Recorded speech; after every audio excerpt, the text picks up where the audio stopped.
Nagbabala po ang Bureau of Internal Revenue na kakasuhan ng mga kontratistang mapapatunayang sangkot sa mga maanumalyang ghost project. Niimbestigahan naman ng Manila LGU ang mahigit 100 flood control projects ngayong taon na wala raw building permit. Balitang hatid ni Sandra Aguinaldo. Kung tutuusin, ang lungsod ng Maynila ang nakakuha ng pinakamaraming flood control project sa Metro Manila. 215 na proyekto yan na nakakahalaga ng 14.46 billion pesos mula noong 2022. Pero ayon kay Manila Mayor Isko Moreno, nakadiskubre sila ng dagdag na 112 flood control project para sa taong 2025. Lahat ng ito, wala aniyang building permit at patuloy na iniimbestigahan. Lumalabas kasing hindi rin nakapagbayad ng kaukulang tax sa pamahalaang lungsod ang mga kontratista ng proyekto ayon sa alkalde. I ordered our city treasurer, Attorney Paul Vega, to go after to those contractors as per report of GMA 7 in 2022, 2023, 2024, and 2025 finished project who did not pay their obligation to the City of Manila with regard to contractor's tax. Plus walang permit. Giit ni Moreno, ipinahinto nila ang lahat ng proyektong walang building permit.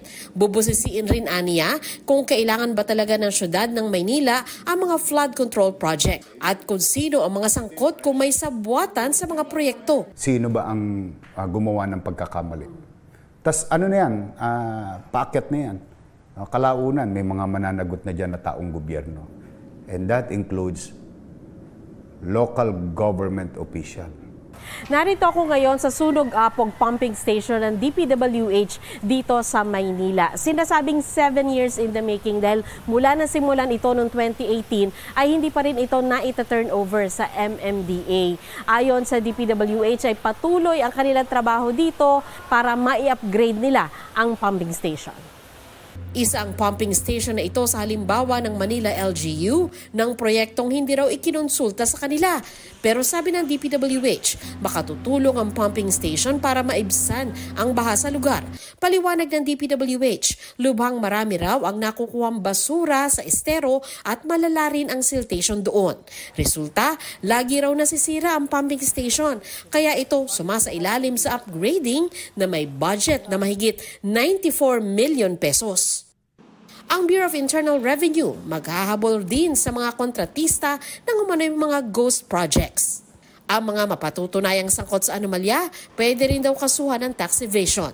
Kasama rin ang lifestyle check sa mga kontraktor, bukod sa lifestyle check na iniutos ni Pangulong Bongbong Marcos sa mga opisyal ng gobyerno. Ngayon, ang ginagawa natin na lifestyle checks dun sa mga contractors at saka yung may-ari ng mga contractors na ito dahil nakikita natin na marami silang ari-arian na finoflaunt at nakikita natin na malaki ang kanilang mga properties yung titingnan natin. So ibabangga natin yan sa revenues. Ayon naman kay DPWH Secretary Manuel Bonoan, bumuo na siya ng Anti-Corruption Task Force para doon magsumbong ang publiko sa mga umano'y maanumalyang proyekto ng DPWH. To be able for them to receive complaints about our people and do checking on them, yung mga kung may mga corruption practices. Tingin ni Bunuan, may kumpiyansa pa sa kanya si Pangulong Marcos dahil pinabibilisan pa nito sa kanya ang mga investigasyon sa flood control. Tinutukan daw nila para sa posibleng paghahain ng reklamo ang mga proyekto sa Bulacan, Occidental at Oriental Mindoro at Iloilo. Sa gitna naman ng utos na lifestyle checks ng Pangulo, handa raw si Bunuan na buksan ang kanyang Statement of Assets, Liabilities and Net Worth o SALN. Well, if there's going to be a formal lifestyle check that will be carried on, I think public document naman to eh. At mga luxury vehicles, mga ganyan. Well, we just have to say, we had just 3 years in this administration, and I also came from the private sector. Yeah. But I'm open, anything. Sandra Aguinaldo, nagbabalita para sa GMA Integrated News.